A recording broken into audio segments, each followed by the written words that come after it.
காலை எழுந்தவுடன் புது கிருபை தாங்குது, வாழ்நாள் முழுவதும் மகிழ்ச்சிக்குள்ளே நடத்துது.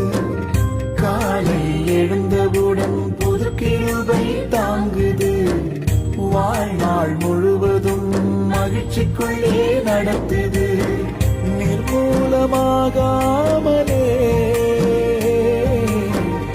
இதுவரை காத்தீரையா,